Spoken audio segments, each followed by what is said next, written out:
Hello everyone, and welcome back to our channel. Today, we are diving into a story that has reignited a global firestorm, one that crosses borders, stirs deep emotions, and drags South Africa's internal political dynamics right onto the world stage. Former US President Donald Trump has once again turned his gaze towards South Africa. And this time, he's taking direct aim at economic freedom fighters leader Julius Malema. In a controversial and highly polarizing statement, Donald Trump has reportedly called for the arrest of Julius Malema, specifically referencing Malema's past, "Kill the Boer, kill the farmer" chant. Trump went further, reportedly urging President Cyril Ramaphosa to take action, describing the EFF leader as a cross, a possible reference to Malema being a burden, a threat, or even a sacrificial symbol in a broader ideological war. Now, whether you support Malema or not, this moment is loaded with political meaning. Because when a former president of the United States speaks so forcefully about a South African politician, especially one as outspoken and radical as Malema, it doesn't just make headlines.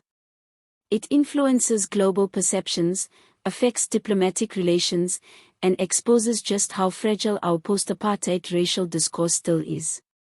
Let's break it all down. First off, what did Malema actually say? Julius Malema has long been a controversial political figure, known for his fiery rhetoric and unapologetic stance on land reform. At numerous rallies, Malema and the EFF have sung or referenced the struggle-era song "Kill the Boer," which was originally used during apartheid as a revolutionary chant. The EFF has defended the use of the song, arguing that it's part of historical memory, not a literal call to violence.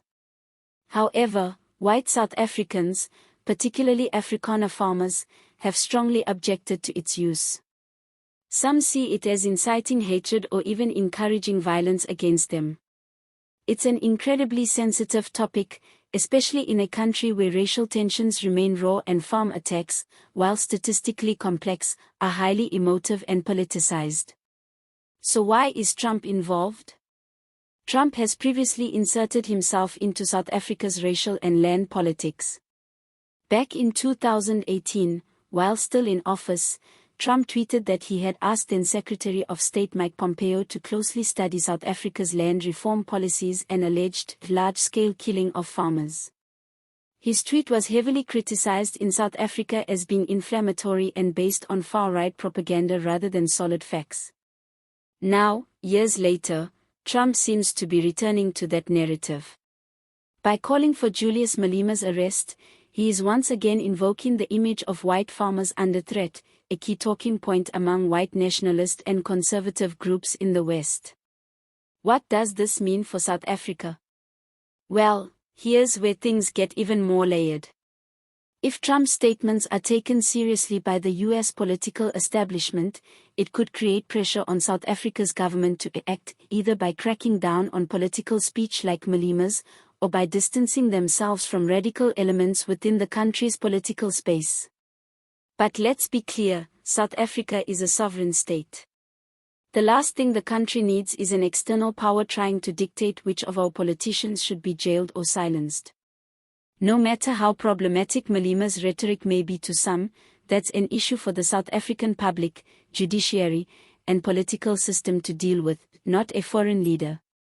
At the same time, Trump's comments will likely be used within South Africa's own political battles. The Democratic Alliance might point to Malema as a threat to social cohesion, while the EFF will certainly use Trump's statement to rally support and portray themselves as victims of imperialism or foreign meddling. Cyril Ramaphosa's dilemma. President Ramaphosa now finds himself in a delicate position. Responding too harshly to Malema would anger many in the black majority and possibly destabilize the political balance just months ahead of major elections. But ignoring Trump's statements entirely could make it look like the government is indifferent to calls for accountability, or worse, blind to international concerns. This is a classic catch-22.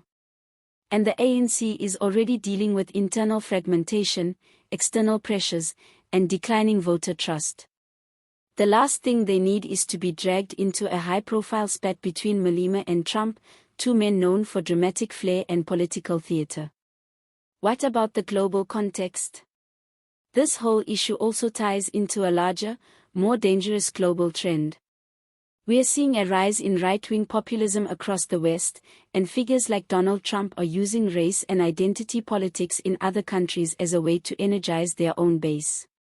In Trump's version of the world, white farmers in South Africa are victims of a genocidal campaign, a view that lacks serious statistical backing but plays well to conservative audiences.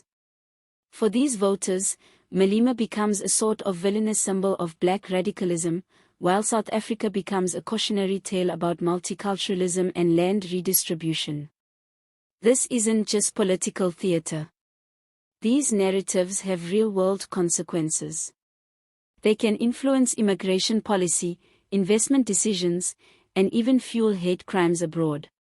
That's why it's so dangerous when public figures make bold, unverified claims about foreign countries. How should South Africa respond? Well, we need to separate fact from fiction. The reality is that while farm murders are real and tragic, they are not part of an organized genocide. Crime in South Africa is a national issue, affecting black and white citizens alike. And land reform is a complex but necessary process, one that must be managed constitutionally and fairly, not through racial fearmongering. At the same time, politicians like Malema must recognize that words matter. When you're in a position of power, you can't hide behind the excuse of struggle songs or cultural expressions when people are being killed. South Africa's democratic values depend on responsible leadership, not just from those in government, but from the opposition too. So, where does this all leave us? Donald Trump wants Julius Malema arrested. Julius Malema will likely use this as political fuel. Cyril Ramaphosa is caught in the middle. And ordinary South Africans are once again being used as pawns in a global ideological war. It's a moment that calls for clarity, accountability, and deep thinking, not soundbites and slogans. Let us know in the comments, do you think Julius Malema should tone down his rhetoric, or is this just another case of Trump interfering in African affairs? If you enjoyed this deep dive, don't forget to like, subscribe, and hit the notification bell so you never miss an update. We'll continue to unpack the biggest stories shaping South Africa and beyond. Thanks for watching, and see you next time.